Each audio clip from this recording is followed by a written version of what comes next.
Bienvenidas y bienvenidos a esta exploración sonora. Hoy nos sumergimos en una herramienta que es, esencial en el mundo del audio. El ecualizador, el famoso EQ. Exacto. Si alguna vez sintieron curiosidad por saber cómo la música logra sonar tan clara, ¿no? O tan potente, tan equilibrada, bueno, el EQ es una de las grandes claves. Definitivamente. Es como un escultor para el sonido. Le da forma. Me gusta esa analogía. Un escultor. Claro, porque se trata de ajustar el volumen de diferentes partes, digamos, del tono de un sonido. Y para entenderlo bien, hay que saber que cada sonido, desde una voz hasta una batería, está compuesto por muchísimas ondas sonoras, miles vibrando a la vez. Las frecuencias. Esas son las frecuencias, sí. Y cada instrumento, cada sonido, tiene su mezcla única, como una huella digital sonora. Y el EQ, entonces, nos da el poder de retocar esa huella, de esculpirla, justamente. Hoy vamos a desglosar qué es exactamente un EQ, cómo se relaciona con las frecuencias que oímos y también las que no oímos tanto, ¿no? Ajá. Repasaremos algunas técnicas que son cruciales para usarlo y también un poco la filosofía, la mentalidad detrás de su aplicación. Nos basamos en material de un curso bastante completo sobre esto. Muy bueno, por cierto. ¿La misión? Que salgamos de aquí con una comprensión clara y práctica de este pilar del audio. ¿Listos? Vamos a ello. A ver, pensemos en algo simple. Los controles de graves y agudos de un equipo de música viejo. ¿Se acuerdan? Claro, el bass y el treble. Eso mismo. Bueno, eso es EQ. Muy básico, pero es EQ. La diferencia es que un EQ profesional nos da muchísima más precisión. Permite subir o bajar el volumen de rangos súper específicos del sonido.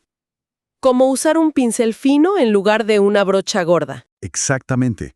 Y esos ajustes modifican cómo percibimos el tono.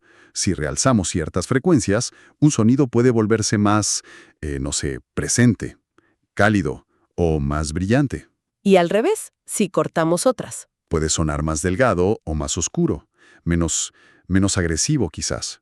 La clave es entender que estamos cambiando el balance de las frecuencias que forman ese sonido, su carácter. En el material que vimos había ejemplos clarísimos, ¿no? Sí, muy buenos. Cómo una misma voz podía pasar de sonar súper íntima, muy cálida, a sonar mucho más directa, casi agresiva, solo con EQ. O la batería. Podía sonar compactita, controlada, o de repente, ¡boom!, enorme, súper explosiva. Es que es una herramienta de transformación potente. Ahora, para usar bien esta herramienta, necesitamos como un mapa, ¿verdad? Ajá, un mapa del sonido. Ese es el espectro de frecuencias. El espectro de frecuencias. Suena importante. Lo es. Es básicamente una representación gráfica de toda la energía sonora de un instrumento o de una mezcla. Y se mide en hertz, en Hz. Menos hertz. Sonido más grave, más profundo. Más hertz. Sonido más agudo, más brillante. Simple. ¿Y hasta dónde oímos nosotros? Bueno, el oído humano, en promedio, capta desde unos 20 Hz, que es un retumbar muy grave. Casi una vibración. Sí, exacto. Hasta unos 20.000 Hz o 20 kHz, que se dice 20 kHz. Eso ya es agudísimo, casi un silbido muy fino. Es interesante eso que decías de los animales. Ah, sí. Es que otros animales, como los perros, por ejemplo, oyen frecuencias mucho más altas que nosotros. Por eso existen esos silbatos para perros que nosotros ni percibimos. Les molestan a ellos, pero nosotros nada. Increíble. Bueno, volviendo a nuestro espectro audible, ¿lo podemos dividir como en barrios? No, en zonas. Sí, es útil pensarlo así. Cada zona tiene un impacto diferente en cómo suena todo.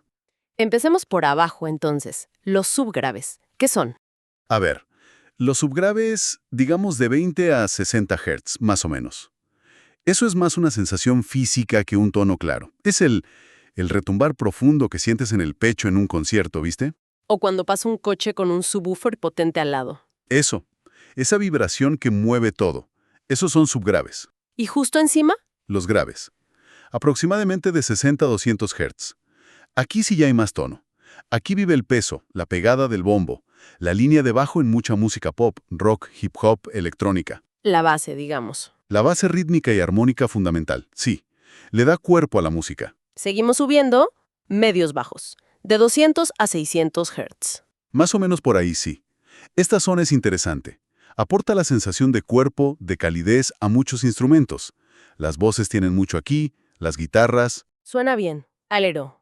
Siempre hay un pero. Claro. El pero es que, cuidado, demasiada energía aquí y todo empieza a sonar fangoso, como con barro, ¿viste? O acartonado, como si sonara dentro de una caja de cartón. Ah, el famoso muddy o boxy. Esos mismos. Es una zona delicada porque casi todos los instrumentos tienen información ahí. Se llena fácil. Vale, zona peligrosa. Después, los medios. Los medios propiamente dichos. Digamos, de 600 Hz a 3 kHz más o menos. Esta región es súper importante porque el oído humano es especialmente sensible aquí, ¿Qué significa eso? que es crucial para que entendamos las palabras en una voz, para la inteligibilidad, y para que los instrumentos se sientan presentes, que estén ahí, delante tuyo. Pero también tendrá su lado oscuro. Como todo, un exceso aquí puede sonar muy agresivo. O nasal, ¿viste ese sonido como de hablar tapándose la nariz? Sí. O estridente incluso. Exacto. Hay que encontrar el punto justo. Subimos más. Medios altos. De 3 kHz a 8 kHz. Ajá. Aquí encontramos la claridad, la definición, esa chispa, la excitación del sonido. El ataque de la tarola, el snare. El golpe seco. Ese mismo. El brillo de las guitarras eléctricas distorsionadas, la articulación de la voz, las consonantes. Todo eso vive mucho aquí. Suena fundamental para que las cosas corten en la mezcla. Lo es. Pero, de nuevo, si nos pasamos, aparece la dureza, ese sonido áspero, harsh, o un sonido como quebradizo, brittle, delgado y molesto. Y llegamos arriba de todo. Los agudos. De 8 kHz hasta nuestros 20 kHz. Exacto. Esta es la zona del aire, del brillo sedoso, de la transparencia. Aporta una sensación de detalle, de espacialidad, como si abrieras una ventana en el sonido. Suena bonito. Lo es si está bien manejado. Demasiada energía aquí puede sonar muy artificial, muy fino, como con falta de cuerpo. Y también es la zona donde vive la sibilancia. Uf. Las heces filosas. Esas S y T que silban y molestan muchísimo. Hay que controlarlas bien. Entender estas zonas es como tener un mapa del tesoro sónico, ¿no? Ujú. Si algo suena opaco, Probablemente necesites mirar en los agudos o medios altos. si suena fangoso, La lupa va a los medios bajos, seguro. es traducir lo que oímos a una zona del mapa. Exacto. El material hablaba de tener una especie de tabla de equilibrio mental. Conectar esas palabras que usamos para describir el sonido, cálido, fangoso, áspero o brillante, con sus rangos de frecuencia correspondientes. Para saber dónde meter mano con el liquio. Precisamente. El gran objetivo siempre es buscar un balance. Que ninguna zona esté demasiado presente, ni tampoco que le falte energía. Que todo suene equilibrado. Perfecto. Mapa entendido. Ahora, ¿qué herramientas tenemos dentro del EQ para hacer estos ajustes? Los controles. Bien, lo más básico son los filtros. El más usado probablemente es el High Pass Filter, HPF, o filtro pasaaltos. Que el nombre engaña un poco, ¿no?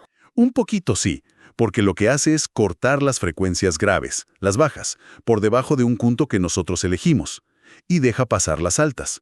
Por eso pasa altos. Ah, claro. Esencial para limpiar esos ruidos graves innecesarios, ¿no?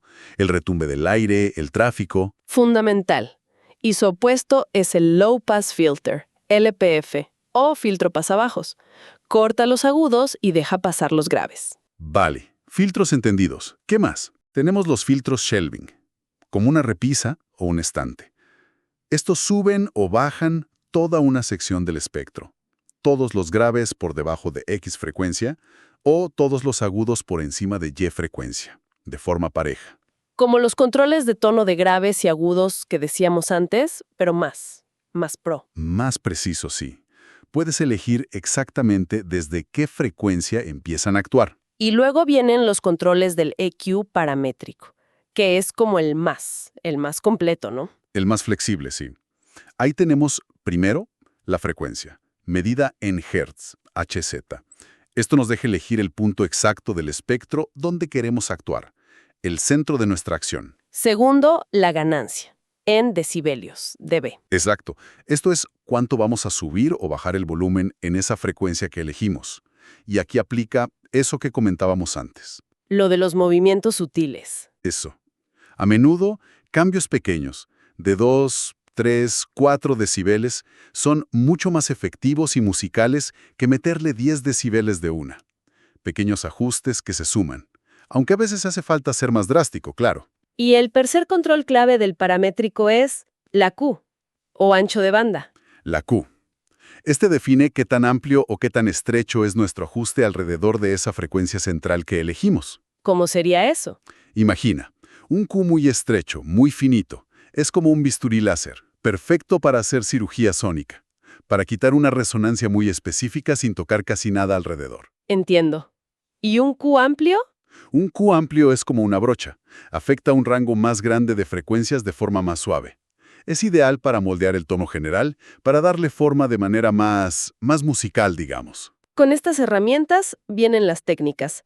Mencionaste la ecualización quirúrgica. Sí, es fundamental. Usamos un Q muy estrecho y hacemos un corte profundo. O sea, bajamos bastante la ganancia, justo en una frecuencia que está causando problemas.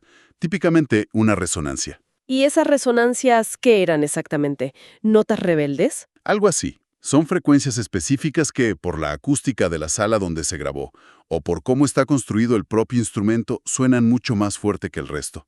Crean un tono desigual, a veces hasta molesto, como un pitido escondido o una nota que de repente salta y te taladra el oído. Uf, sí, a veces pasa. ¿Y cómo las encontramos? Bueno, muchos EQs digitales hoy traen un analizador de espectro. Esa gráfica que te muestra la energía en cada frecuencia. La que sube y baja. Esa misma. Es útil para visualizar, para tener una idea de dónde puede estar el problema. Pero ojo, el oído siempre manda. Los ecos analógicos clásicos no lo tienen y se han hecho mezclas increíbles con ellos durante décadas. Entonces, ¿la técnica clave para encontrarlas con el oído? La ecualización por barrido, o sweep EQ, esencial. ¿Cómo funciona? Es simple, pero poderosa. Creas un realce importante, subes bastante la ganancia, con un Q bastante estrecho, y luego barres lentamente esa campana de realce por todo el espectro de frecuencias, moviendo el control de frecuencia. Escuchando atentamente. Muy atentamente. Las frecuencias problemáticas, las resonancias, van a saltar. Van a sonar exageradamente altas, feas, molestas. Ahí es donde tienes que cortar.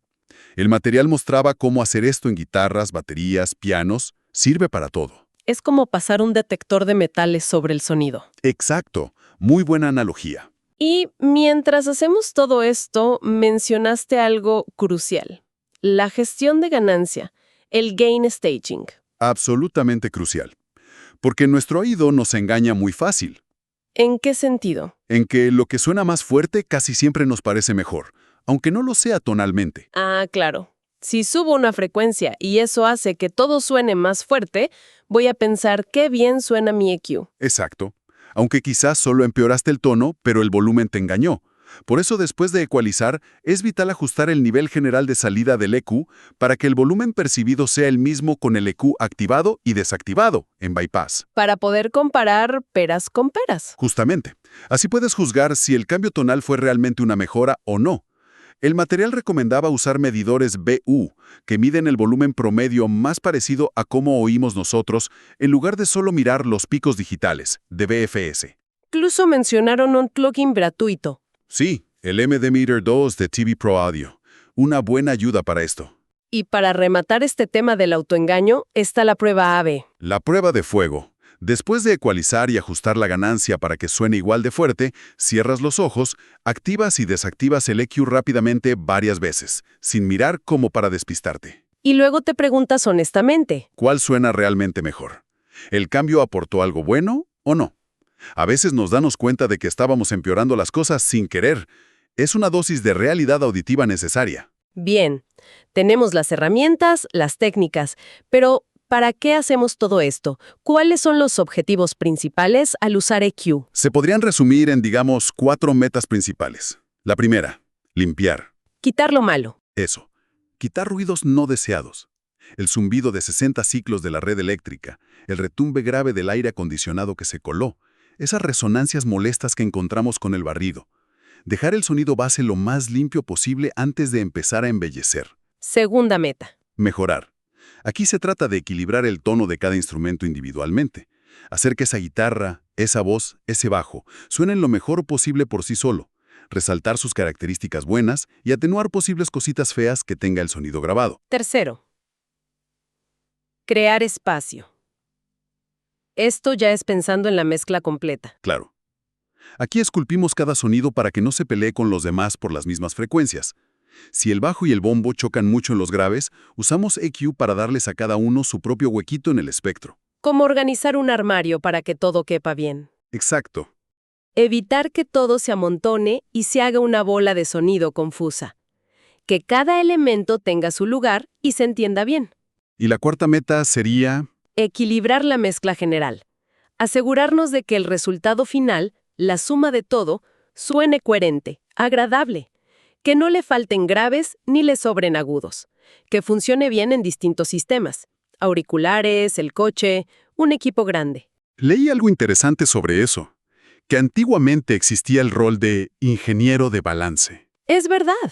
Su foco principal era ese, lograr el equilibrio perfecto de volúmenes y de tono. De espectro. El EQ es la herramienta principal para ese balance espectral. Ok, esas son las metas. Suena genial. Pero, como todo, tendrá sus límites. ¿Qué cosas no puede arreglar el EQ? Porque no es magia, ¿verdad? Para nada. Es una herramienta poderosa, pero no hace milagros. Hay cosas que no puede arreglar. Por ejemplo, Una mala grabación. Exacto. Si el sonido se grabó mal de origen, con mucho ruido de fondo, con distorsión fea, en una sala con una acústica horrible, el EQ puede intentar maquillar un poco, disimular algo, pero no puede añadir una calidad que nunca estuvo ahí. la materia prima es la que es. Tal cual. La analogía del curso era buena. Con EQ y mezcla, quizás puedes llevar una grabación de calidad B a una A-, pero es casi imposible convertir una grabación F en una C. El daño ya está hecho en la fuente. ¿Qué más no puede arreglar? Un mal arreglo musical. Si tienes, no sé, 5 guitarras tocando exactamente las mismas notas en el mismo registro al mismo tiempo, van a chocar sí o sí. Se va a hacer un barullo. Y el EQ puede intentar separarlas un poquito. Sí, puedes intentar darles un carácter un poco distinto a cada una, buscarles huecos, pero la solución de raíz no es el EQ, es el arreglo. Quizás una debería tocar una octava más arriba, otra hacer un arpegio, otra un ritmo distinto. Entiendo. El problema es musical, no técnico. Eso. Tampoco puede corregir una mala interpretación.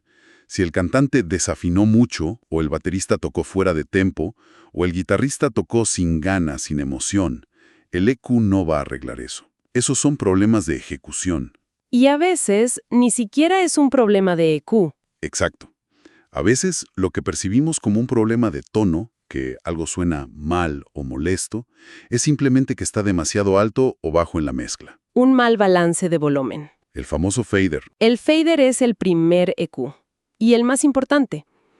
Antes de empezar a meter mano con ecualizadores drásticos, probamos simplemente bajarle un poquito el volumen a eso que molesta. Muchas veces es suficiente. Y finalmente, algo que afecta todo. El entorno de escucha. Si estás mezclando en una habitación sin ningún tratamiento acústico o con paredes que rebotan el sonido por todos lados, esa sala te va a mentir. ¿Cómo? Vas a escuchar problemas que no están en la grabación sino en tu sala.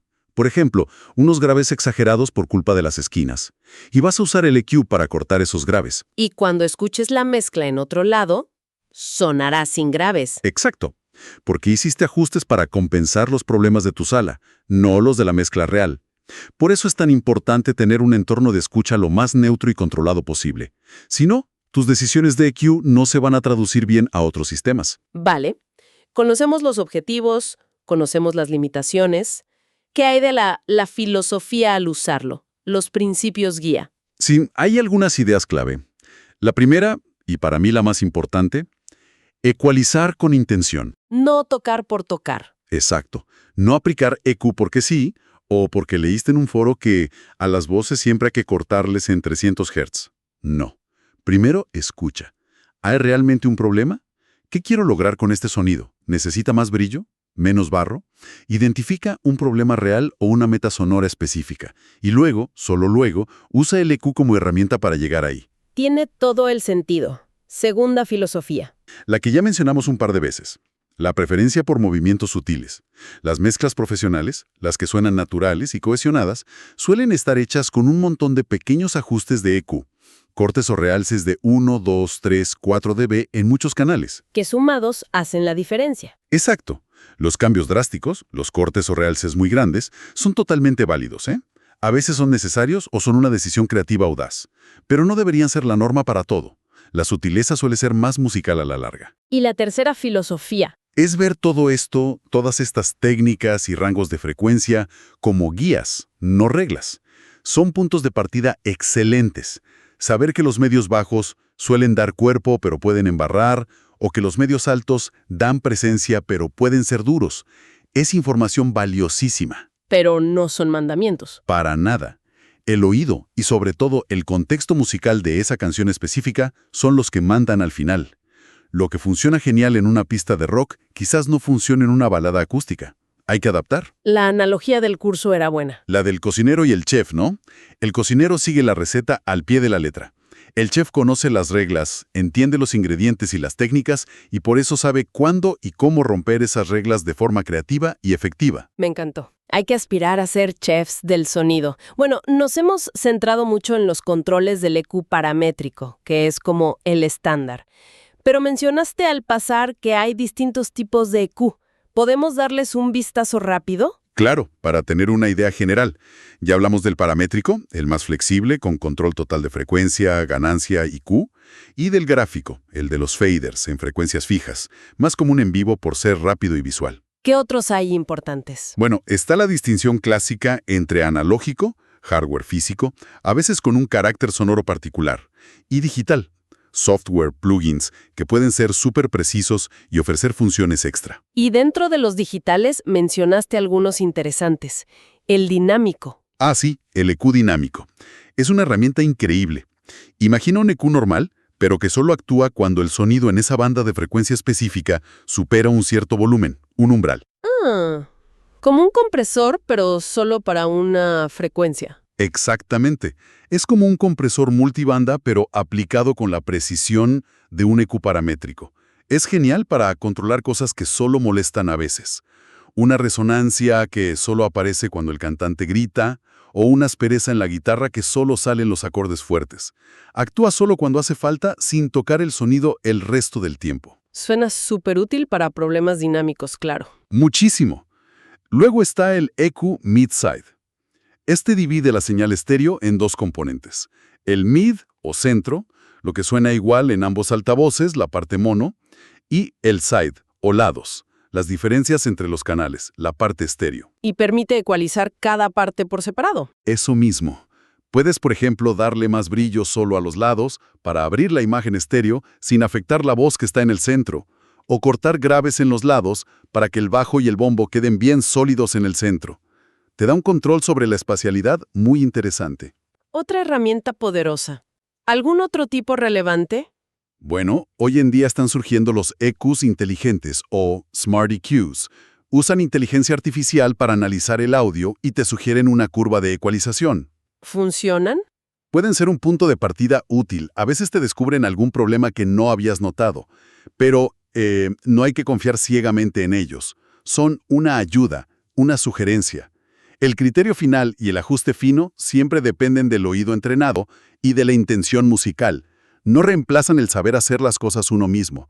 Dominar los fundamentos primero es vital. Totalmente de acuerdo. Bueno, creo que hicimos un buen recorrido.